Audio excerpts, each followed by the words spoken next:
네, 안녕하세요. 노하울입니다. 네, 오랜만에 노트북을 제가 하나 구매를 해가지고 이거 리뷰를 간단하게 찍어보려고 영상을 올리게 됐어요. 이 제품이 며칠 전에 이제 에이수스에서 출시한 익스퍼트북 신형 B9이라는 제품입니다.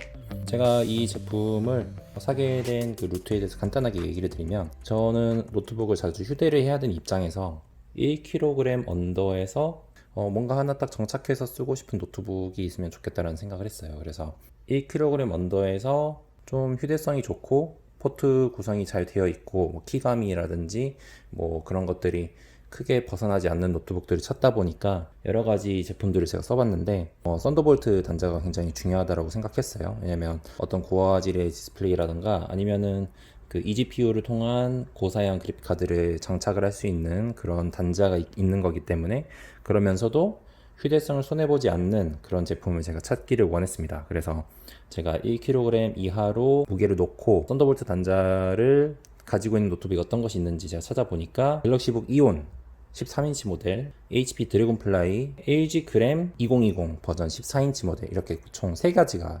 있었습니다. 1kg을 살짝 넘기게 되면 엑스온 카본 7세대까지 이렇게 이제 4가지 매물이 있었는데, 이온 같은 경우에는 물론 잘 쓰시는 분들도 계시겠지만 키보드가 너무 얕고, 그리고 오른쪽 쉬프트 키가 그 지문인식 버튼 때문에 조금 반으로 갈라져 있거든요. 스피커 성능이 굉장히 좀 실망스럽습니다. 볼륨이 너무 낮고 그래가지고, 그래서 이온은 방출을 했고, 아이스레이크를 쓴 2020 그램 같은 경우에는 발열 처리를 잘 못해서 스로틀링 때문에 말이 많죠. 아쉽지만 방출을 했습니다.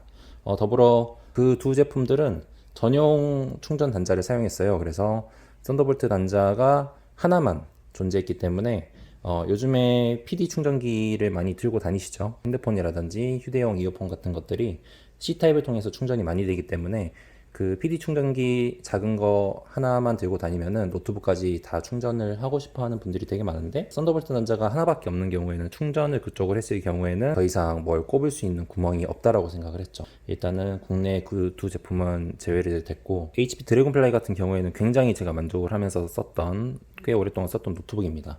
투인원 노트북 하나를 들고 다니면서 모든 것을 처리하려면 그 제품이 알맞을 수 있지만, 저는 지금 따로 필기용 태블릿을 가지고 다니고 있는 그런 입장이기 때문에 굳이 이완을 시킬 필요가 없다고 생각했어요. 중복되는 거죠. 화면이 뒤집어지는 투인원 제품으로 만들게 되면은 배터리라든가 무게에서 손해를 어쩔 수 없이 볼 수밖에 없습니다. 그래서 그 HP의 드래곤플라이라는 노트북도 상대적으로 13.3인치의 작은 화면과 그런 작은 배터리 용량을 탑재할 수밖에 없는, 그렇게 손해를 볼 수밖에 없었다라는 거고, 카본 7세대 같은 경우에는 제가 정말 만족을 많이 하면서 썼는데, 무게를 조금만 100g이라도 더 가볍게 가져가면서 배터리 용량이라든지 이런 거가 조금 아쉽기도 했고, 뭔가 좀 심심한 디자인, 그리고 저는 빨콩을 개인적으로 많이 안 쓰기 때문에 16기가 램짜리를 이제 신제품으로 구하려고 한다 그러면 거의 200이 넘는 돈을 줘야 되는 걸로 제가 확인을 했는데, 사이트에서 다시 한번 검색을 했는데 며칠 전에 이 제품이 갑자기 나오는 거예요. 에이소스에서 딱 봐도 비즈니스용 모델로 이렇게 나오는 것을 제가 보고 나서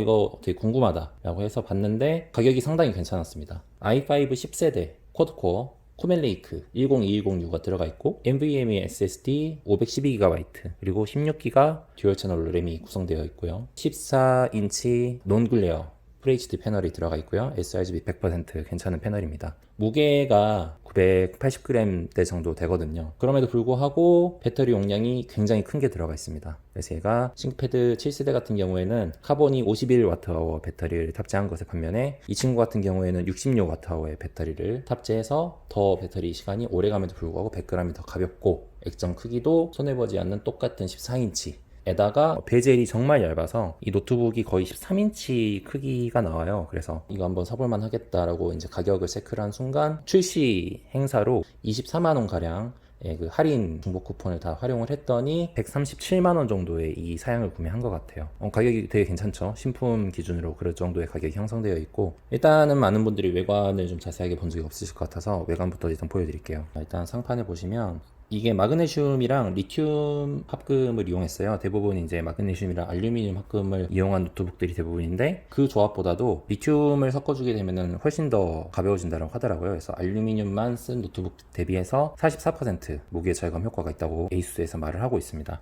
재질은 살짝은 까슬까슬한 그런 매트한 느낌을 주고 있지만, 펄을 넣어서 포인트를 주고 있고, 전체적으로 남색인데 살짝 파란빛이 돌아요. 그런 느낌의 어떤 디자인을 주고 있고, 에이수스가 이상하게 금색을 되게 좋아하거든요. 그래서 젠북 시리즈 같은 경우에도 금색으로 도장을 해서 혹시 여기에 금색으로 에이수스가 박혀있다 그랬으면 조금 에러지 않나 개인적으로 생각을 했는데, 얘는 블랙으로 넣어놔서 훨씬 나은 것 같습니다. 에로리프트 힌질라 그래서 이 뒷부분에 들어 올려줘요. 갤럭시북 이온 같은 경우에도 사실 그거를 따라 했지만 이쪽에 이 고무 처리를 제대로 해주지 않아서 굉장히 노트북이 잘 미끌리는 그런 단점을 가지고 있었습니다. 역시 이 제품은 고무 패드 처리가 제대로 되어 있어서 미끌림을 방지해주고 있고, 통풍구 쪽을 보면 히트파이프 쪽에 통풍구를 뚫어놨어요. 그래서 팬이 이쪽에서 돌아가면서 히트파이프가 통풍구에 직접적으로 일렬로, 싱글 히트파이프이기 때문에 경량화를 위해서 두 줄을 넣어줄 수는 없었지만 최대한 발열 처리를 신경 하기 위해서 이렇게 히트파이프 위치에 통풍구를 맞추어서 뚫어놓은 모습을 볼 수 있습니다. 이 제품의 내부 특징을 보자면 M2 슬롯이 두 개가 들어가 있습니다. 요즘에 NVMe SSD가 최대 2TB까지 제품이 나오고 있죠. 두 개를 레이드로 구성을 해서 속도가 거의 2배가 되거든요. 읽기 쓰기 속도가 3000이 넘어가는 그런 이제 어마무시한 성능을 내는 SSD 두 개를 레이드로 운영을 할 수 있고, 현 시점에서 단일로 2TB까지 나와 있기 때문에 총 이 노트북에 최대 4TB까지 SSD를 장착을 할 수 있다. 그렇게 이제 보시면 될 것 같습니다. 이쪽에 USB-C 단자가 두 개 있어요. 이거 두 개 같은 경우에는 썬더볼트 단자입니다. 둘 다. 그리고 충전이 둘 다 겸용이 되고요. PD 충전도 가능하고, HDMI 단자가 풀사이즈로 넣기 위해서 이쪽만 이렇게 내려 놓은 것도 굉장히 마음에 드는 부분입니다. 이 옆에는 마이크로 HDMI 단자라고 해요. 그러니까 HDMI 단자가 사실 두 개 있는 거고, 여기를 유선 랜 포트로 사용이 가능합니다. 기본적으로 구성품에 랜 젠더를 기본으로 제공을 해주고 있어요. 따라서 사실상 유선 랜도 연결이 바로 가능하게끔 따로 단자를 뽑아둔 점도 아주 칭찬할 만하다고 생각을 합니다. 자, 그리고 우측면을 보시면 외산 노트북들 같은 경우에는 켄싱턴 락을 많이 제공을 해주고 있죠. 전남 방지를 위해서.